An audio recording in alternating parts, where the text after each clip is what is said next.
You don't belong here." The words landed cold and flat, cutting through the polished air of City Hall like a door slammed shut. And for a moment, everything else, every whispered conversation, every clicking heel, every rustle of expensive fabric, just stopped. Officer Daniel Reeves stood firm at the center of the marble corridor, one hand hovering near his radio, the other subtly blocking the path forward. His uniform was crisp, pressed to perfection, badge catching the overhead lights in sharp flashes of authority. In front of him stood Angela Brooks, still, composed, her presence quiet but unshaken. She wore no designer label, no visible sign of status, just a simple navy coat and low heels that echoed softly against the stone floor. Around them, a crowd of city officials and aides moved in tailored suits, their conversations dissolving into silence as eyes turned, one by one, toward the interruption. Angela didn't step back. She didn't argue. She simply looked at him, steady and calm, as if weighing something deeper than the moment itself. Reeves shifted slightly, voice tightening. "Ma'am, this area is restricted. I need you to exit the building." His tone wasn't loud, but it carried, bouncing off the high ceilings and polished walls. A few people nearby exchanged glances. Someone near the staircase leaned in and whispered, barely hiding a smirk. "She must be lost." Another voice, quieter but sharper, followed. Security should have caught that earlier. Angela heard them. Of course she did. But her expression didn't change. Not a flicker of embarrassment. Not a trace of anger. Just a slow breath in, then out, like she had practiced this kind of moment more times than anyone in that room could imagine. Reeves took a step closer, closing the distance just enough to make the message clear. "Let's not make this difficult," he added, softer now, but firmer. The faint crackle of his radio filled the space between them, a subtle signal that he was prepared to escalate, if needed. Angela's gaze moved past him for a brief second, toward the grand double doors at the far end of the hall, tall, wooden, lined with brass handles that gleamed under the lights. Behind those doors, a meeting was about to begin. A meeting she had every intention of attending. "I'm exactly where I need to be," she said finally, her voice even, unhurried, carrying a quiet certainty that didn't match the assumptions hanging in the air. Reeves frowned, just slightly. It wasn't defiance he heard, it was something else. Something that didn't fit the script he had already written in his mind. Around them, the silence stretched tighter. Shoes stopped moving. Phones lowered. The entire hallway seemed to lean in, waiting for what would happen next. Reeves exhaled through his nose, decision settling in. His hand lifted, gesturing toward the exit behind her. "Last warning, ma'am." Angela didn't move. Not an inch. The light from the tall windows to her left caught the edge of her face, illuminating the calm in her eyes, the steadiness in her posture. She wasn't challenging him. She wasn't pleading. She was simply standing. And somehow, that made the tension heavier than any argument ever could. Then, just as Reeves shifted forward, ready to act, the sound of doors opening echoed from the far end of the hall, deep and deliberate, like something important had just entered the room. The sound rolled through the corridor first, not loud, but unmistakable, the deep hinge of heavy doors opening with purpose, and every head in the hallway turned at once as the mayor stepped in, his presence shifting the air like a sudden change in weather. Conversations that had not yet fully died now vanished completely, replaced by a silence that felt almost rehearsed, and Officer Reeves froze for half a second, just enough to register the shift before straightening his posture instinctively. His hand dropping slightly from its earlier command as Mayor Richard Coleman walked forward with measured steps, his polished shoes echoing against the marble, each step deliberate, controlled, carrying the quiet authority of someone who did not need to raise his voice to be heard, his eyes scanning the scene, taking in the crowd, the tension, the positioning, and then settling on Angela, who had not moved. Not even when the room itself seemed to rearrange around her, her posture still calm. Shoulders relaxed, gaze steady, as if the moment unfolding was exactly as expected, and for a brief second, something unspoken passed between them, something that did not belong to the rest of the room. Reeves cleared his throat, attempting to reclaim control of the situation. "Sir, I was just handling." But the mayor lifted a hand, not abruptly, not harshly, just enough to pause him. And that small gesture carried more weight than any command Reeves had given seconds earlier.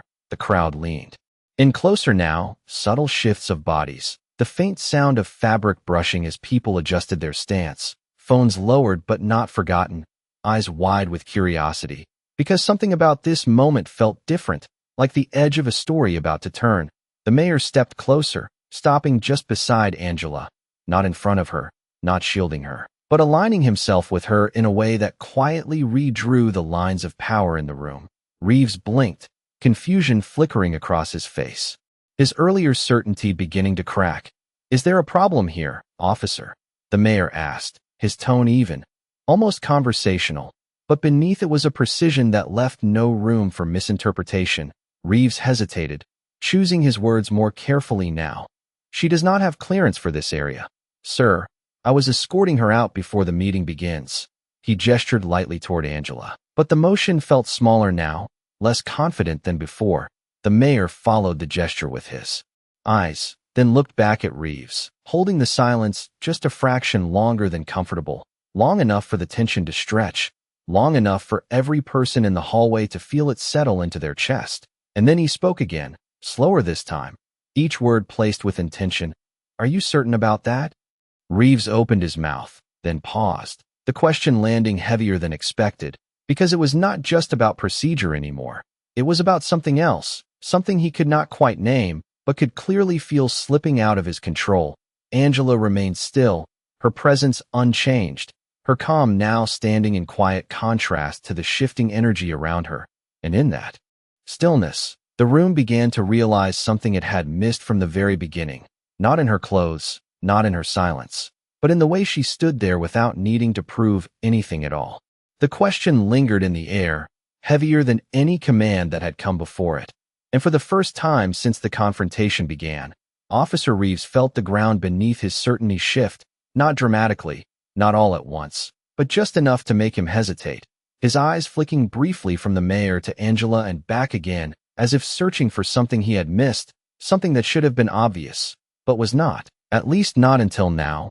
The silence around them tightened, pressing in from all sides, and the crowd, once confident in its quiet judgments, now leaned into uncertainty, whispers fading into nothing as people began to study Angela more carefully, noticing details that had seemed irrelevant seconds ago, the way she stood without fidgeting, the way her gaze never dropped, the way she did not seek approval from anyone in the room, as if she had never needed it to begin with. Reeves adjusted his stance, the movement small but telling, his shoulders no longer squared in authority but subtly drawn inward, recalibrating. "Sir, I followed protocol," he said, his voice controlled but no longer sharp. She was not identified on the clearance list.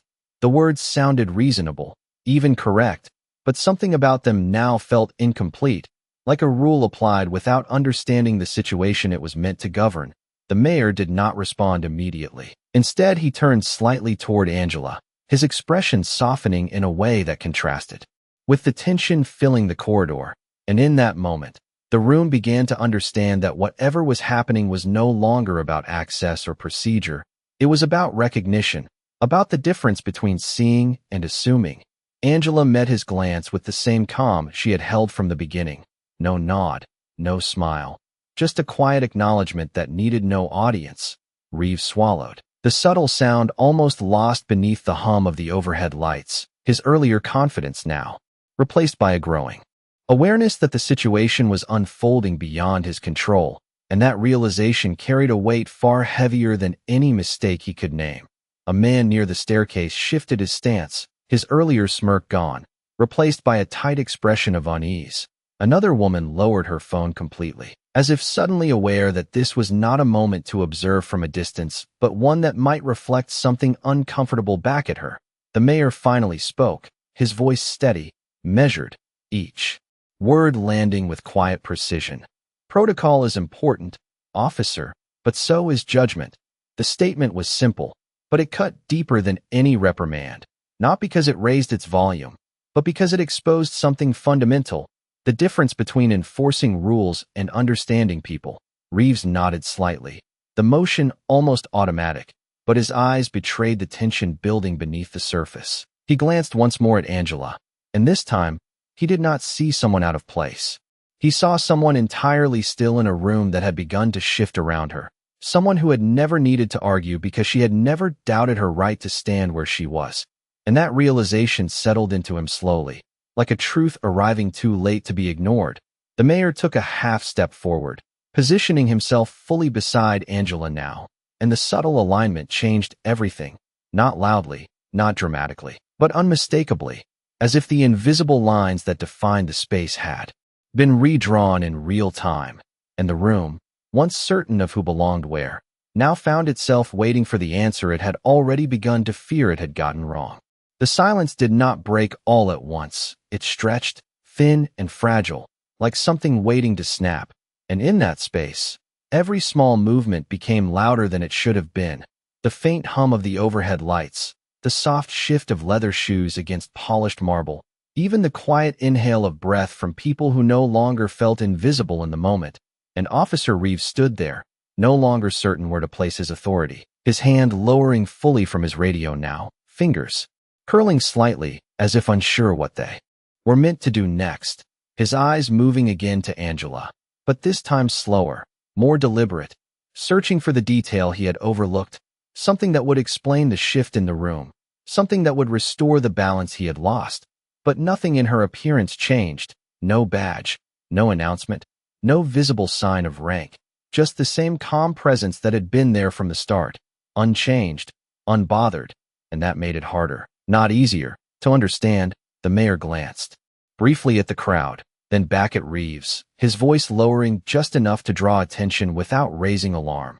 "Take a closer look," he said, not as a command, but as a suggestion that carried weight, and Reeves did, his gaze settling on Angela with a different kind of focus now, not dismissive, not corrective, but uncertain, and in that uncertainty, something uncomfortable began to surface. A realization that the problem might not be what he saw, but what he assumed.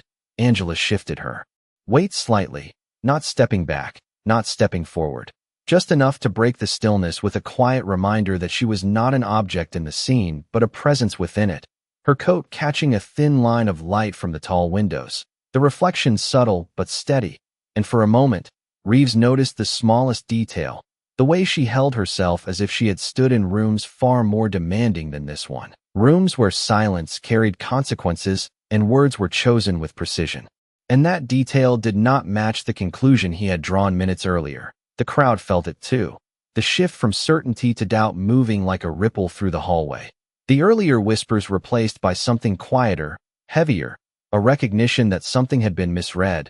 The mayor stepped forward slightly, closing the space between himself and Reeves, his tone calm, but now unmistakably firm. "This building serves the public," he said, "which means it serves people you recognize and people you do not." The statement settled into the room, not as a correction, but as a truth that did not require agreement to exist.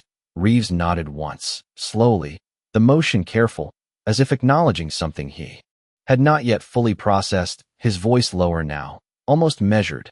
"Sir, I did not mean any disrespect," and the words were sincere, but they carried the weight of something incomplete, because intent did not erase impact. And somewhere in that realization, his posture shifted again, less rigid, more aware. Angela finally spoke, her voice quiet, steady, not raised, not sharpened, just present. "You were doing your job," she said, and the simplicity of it caught the room off guard. No accusation, no edge, just a statement that acknowledged the moment without amplifying it. Reeves looked at her, truly looked this time. And in that brief exchange, something changed, not dramatically, not in a way that drew attention, but in a way that settled deeper, a recognition that the situation was no longer about control, but about understanding. The mayor turned slightly, his gaze moving from Reeves to the room and back again. And when he spoke next, the air itself seemed to pause in anticipation, as if the answer that had been building from the very beginning was finally about to be spoken out loud. The moment held, stretched to its limit, and when the mayor finally spoke, his voice did not rise. It did not need to. It moved through the corridor with quiet certainty, each word placed with precision. "Officer Reeves," he said, his gaze steady. "The woman you are addressing is Governor Angela Brooks." And the effect was immediate, not loud, not explosive, but absolute. Like a shift in gravity that everyone in the room felt at the same time. The silence that followed was no longer tense. It was stunned, the kind that leaves no room for movement, no space for correction, just the weight of realization settling in all at once. Reeves did not respond right away, his body still, his mind catching up to the words that had just redefined everything he thought he understood about the situation. His eyes moved back to Angela, slower this time, more careful, as if seeing her for the first time without assumption, without filter. And in that moment, every detail rearranged itself, not because she had changed, but because his perception had. The simplicity of her clothing no longer read as absence of status, but as choice. The calm in her posture no longer mistaken for uncertainty, but recognized as control. The quiet in her voice no longer overlooked, but understood as confidence that did not require volume. The room shifted with him. The earlier whispers replaced by something heavier, more self-aware, a collective realization that they had all participated in the same misjudgment, some openly, some silently, but none untouched by it. A man near the back straightened his jacket, suddenly aware of how he had been watching. A woman near the staircase lowered her gaze, her earlier curiosity now edged with discomfort. The mayor did not elaborate. He did not repeat himself, because he did not need to. The truth once spoken had already done its work. Reeves exhaled slowly, the breath controlled but weighted, his posture adjusting again, not forced, but instinctive. The shift from enforcement to acknowledgement clear in the way his shoulders relaxed, his stance opening. Rather than blocking, "Governor," he said, the word careful, deliberate, not rushed. And in that single word was everything that had changed, not just her title, but his understanding, his tone no longer corrective, no longer guarded, but respectful in a way that did not feel rehearsed. Angela met his gaze, the same calm expression still present, unchanged from the beginning. As if the revelation had not altered her position because it never needed to. She gave a small nod, not as validation, not as acceptance, but as recognition of the moment for what it was. Reeves stepped back fully now, clearing the path he had once blocked, the movement quiet but significant, and the space between them, once defined by tension, now held something else, something closer to understanding. The mayor glanced briefly at Angela, then at Reeves, his voice returning, softer now, but no less clear. "We all have roles to play, officer," he said. "The difference is knowing when to look beyond them." And the statement lingered, not as a lesson delivered, but as a truth revealed through experience. Angela took a step forward, her heels touching the marble with a soft, steady rhythm, and as she passed Reeves, there was no hesitation, no pause, just forward movement, purposeful and composed. The crowd parted without being asked, the same people who had stood still moments ago now shifting instinctively to make space, not out of instruction, but out of recognition. And as she walked toward the open doors at the end of the hall, the light from inside spilling outward, the room behind her remained silent, not because it had nothing to say, but because it was still absorbing what it had just witnessed. A moment where nothing had changed on the surface, yet everything had shifted underneath. The sound of her footsteps did not echo loudly, yet somehow it carried farther than anything that had been said. Each step measured, steady, unhurried. As Angela moved toward the open doors, the light from inside the chamber stretching across the marble floor like a quiet invitation. And for a moment, no one followed, no one spoke. The entire hallway suspended in the aftermath of something that had not raised its voice, but had reshaped everything. Officer Reeves remained where he stood, his eyes tracking her movement, not out of obligation now, but out of something closer to reflection. The word he had spoken moments earlier still lingering in his mind. Governor. It felt different there than it did in training manuals or official briefings. Here it carried weight, context, consequence. He shifted his stance again, but this time there was no urgency behind it, no attempt to regain control, just a slow recalibration of understanding, the kind that does not come from being corrected, but from realizing you had been wrong without knowing it. The mayor remained beside him for a second longer, not speaking, not instructing, simply present, as if allowing the moment to settle fully before moving on, and that silence between them was not empty. It was full of something unspoken, a recognition that what had just happened was not unusual, just rarely acknowledged out loud. Across the corridor, the crowd began to move again, but differently now, more quietly, more aware. Conversations resumed in softer tones, eyes no longer scanning for spectacle, but turning inward, processing, reconsidering. A man who had earlier leaned in to watch now stepped back, adjusting his tie with a distracted motion, his gaze lowered not in shame, but in thought. A woman near the staircase exhaled slowly, her posture easing as if she had been holding tension she did not recognize until it was gone. Angela reached the threshold of the chamber doors and paused, not because she needed to, but because the space ahead demanded a different kind of attention. Inside, the room was already set, long polished tables, rows of officials, microphones positioned with precision, the quiet hum of preparation waiting to be broken by decision, and she stepped into it with the same calm she had carried from the hallway. No announcement, no shift in expression, just presence, the kind that does not need to be introduced to be understood. Behind her, Reeves finally looked away, not because the moment had ended, but because it had already done its work, his shoulders settling into a posture that felt less rigid, more grounded, his hand no longer hovering near his radio, but resting at his side. And in that small change was something significant, not a transformation, not a resolution, but a beginning. The mayor turned to leave, his steps quiet, deliberate, as if nothing extraordinary had occurred, because in a way, nothing had. The system had not changed, the building remained the same, the roles still existed. But something within the people inside it had shifted, and that shift, subtle and invisible, was where the real change lived. The doors behind Angela closed slowly, the sound soft but final, and the hallway, once filled with certainty, now carried something else, something quieter, heavier, a question that lingered long after the moment itself had passed, not about who belonged, but about how often they had been wrong before without ever realizing it. Inside the chamber, the air felt different, quieter but heavier, like a space where every word carried consequence.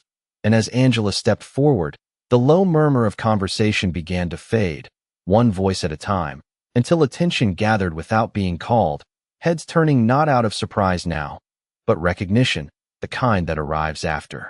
Understanding settles in. She moved past the long table with measured steps, her presence steady, her expression unchanged, and yet the room adjusted around her, chairs straightened, hands folded, conversations cut short mid-sentence, the subtle choreography of power realigning itself without a single instruction spoken.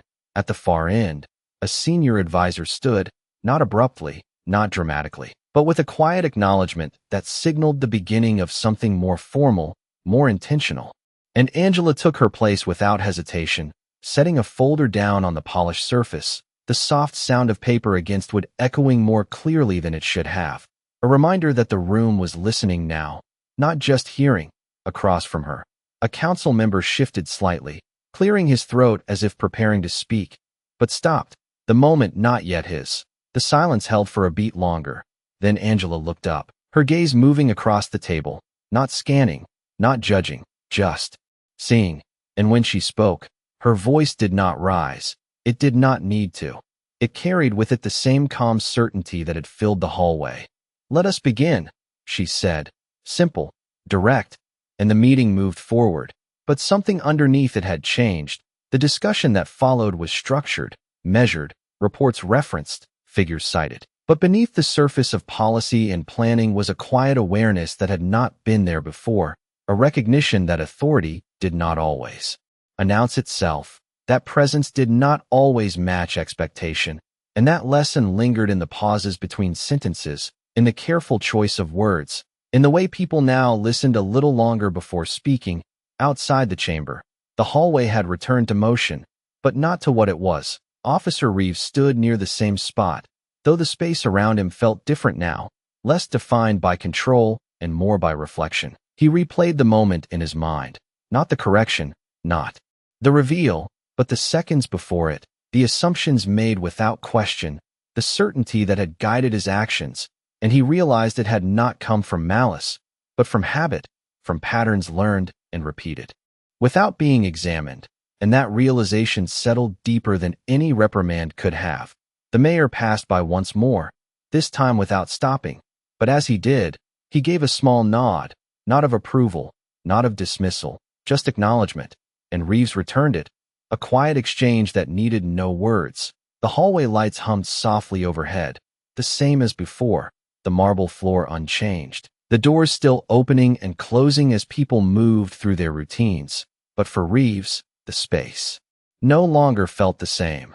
It held a different weight now, a reminder that what is seen is not always what is known, and that understanding, once it arrives, does not leave easily. Inside the chamber, Angela listened as another speaker finished, her hands resting lightly on the table, her posture composed, her attention focused, and for a brief moment, the noise of the room faded into something softer, something more internal. Not distraction, not distance, but reflection, the kind that does not interrupt action, but deepens it. And when she spoke again, it was not to assert, not to correct, but to guide, her words measured, precise, carrying the same quiet strength that had held steady from the very beginning. And in that continuity, from the hallway to the chamber, from assumption to recognition, the story did not end. It expanded, unfolding not in a single moment, but in the way people chose to see differently after it was over.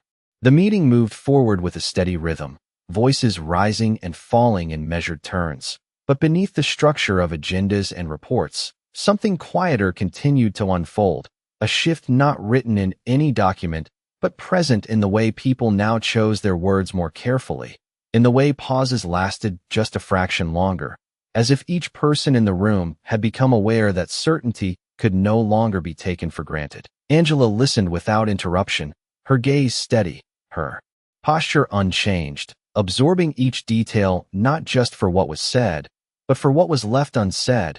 And when a council member across the table hesitated mid-sentence, glancing briefly at her before continuing, it was not out of fear, but respect, the kind that does not demand attention but reshapes it. Outside, the hallway had settled into its usual flow, footsteps echoing, conversations returning, yet for Officer Reeves, nothing felt routine. He stood near the entrance, watching as people passed, each face now carrying a different weight, not because they had changed, but because his way of seeing them had. He noticed things he had overlooked before, the quiet confidence in a woman walking alone, the deliberate pace of a man who did not rush despite the urgency around him, the subtle signals that spoke of purpose without announcement, and it unsettled him in a way that was not uncomfortable, but unfamiliar, as if he had been given a lens he did not know he needed. He glanced toward the chamber doors, closed now, knowing that behind them, the same woman he had almost turned away was guiding decisions that would shape the very city he was tasked to protect. And that realization did not sting, it grounded him. The mayor reappeared briefly at the end of the corridor, pausing near Reeves once more, his voice quiet, almost reflective. "Moments like this do not define who you are," he said, not as reassurance, but as perspective. "They reveal what you have not yet seen." Reeves nodded, slower this time, the words settling into him with a clarity that did not require repetition. Inside the chamber, the discussion shifted toward closing remarks, the tone calmer now, more aligned, as if the earlier tension, though unseen within these walls, had somehow influenced the direction of thought itself. Angela placed her hands lightly on the table, her voice steady as she addressed the room, not with authority imposed, but with clarity earned.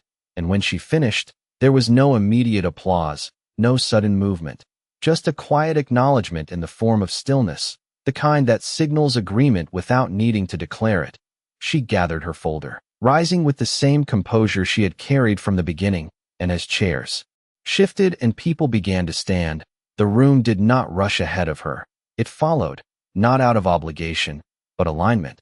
The doors opened once more, and as she stepped back into the corridor, the light from the hallway meeting her again. Officer Reeves straightened instinctively, but this time not out of protocol alone, his posture reflecting something more aware, more deliberate. Their eyes met briefly, and in that moment, no words were exchanged, none were needed, because what had been understood did not require explanation. Angela gave a small nod, the same subtle acknowledgement she had offered before, and continued forward, her steps steady, her presence unchanged, leaving behind not a scene, not a spectacle, but a quiet imprint that lingered in the space, in the people, in the way the building itself now seemed to hold a different kind of awareness, one that would not announce itself, but would be remembered in moments when assumptions rose too quickly, and for those who had witnessed it, that memory would not fade, because it had not been about correction, it had been about seeing clearly for the first time. The corridor slowly returned to its natural rhythm, footsteps echoing, doors opening and closing, voices blending back into the low hum of routine. Yet something subtle remained beneath it all, something that could not be seen, but could be felt in the way people now moved with a fraction more awareness, a fraction more pause before judgment. Angela continued down the hall without looking back, her pace steady, her posture unchanged, as if the moment behind her had not altered her path, because it had not needed to. She had walked into the building with purpose, and she walked out with the same quiet certainty. Sunlight filtered through the tall windows, casting long reflections across the marble floor, catching briefly on the edge of her coat as she passed, then fading again, leaving only the soft rhythm of her steps as the final trace of her presence. Officer Reeves remained near the entrance, his gaze following her only for a moment before lowering, not in avoidance, but in thought. The weight of the experience settling into something deeper than embarrassment, something closer to clarity. He glanced at the doorway she had exited through, then at the people around him, and for the first time, he did not categorize them by role or appearance, but simply observed, allowing space for what he did not yet know. And in that shift, quiet but real, something within him had begun to change, not instantly, not completely, but enough to matter. The mayor stood near the far end of the corridor, speaking briefly with an aide, his tone calm, his demeanor unchanged, as if the earlier moment had been just another part of the day. Yet there was a subtle difference in the way he watched the room now, not correcting, not guiding, but noticing, as if aware that the most important changes rarely announce themselves. Inside the building, conversations resumed, schedules continued, decisions moved forward, but for those who had been there, the memory did not fade into the background. It lingered in the pauses between interactions, in the moments where assumptions might have once gone unchecked, now interrupted by a quiet hesitation, a second thought. Angela stepped outside into the open air, the sounds of the city rising to meet her, distant. Traffic, voices carried on the breeze, the steady pulse of movement beyond the walls of government. She paused for a brief second at the top of the steps, not to reflect on what had happened, but simply to take in the space ahead, then continued forward, blending into the flow of the city without announcement, without spectacle, leaving behind no trace except the impact carried in the people who had seen her clearly. Not because she had declared who she was, but because the truth had revealed itself in its own time. Back inside, Officer Reeves took a slow breath, adjusting his stance not out of duty, but out of intention, and as the doors opened again for the next group of visitors, he stepped forward, not just to enforce, but to see. And the difference, though invisible, was real. The building stood as it always had, stone and glass, structured and unchanged, yet within it, something quieter had shifted. A reminder that authority can be mistaken, that presence can be misunderstood, and that respect, when it is real, does not come from titles alone, but from the willingness to recognize what stands in front of you, even when it does not match what you expect. And in that understanding, carried forward in silence, the moment found its true ending, not in what was said, but in what would never be seen the same way again.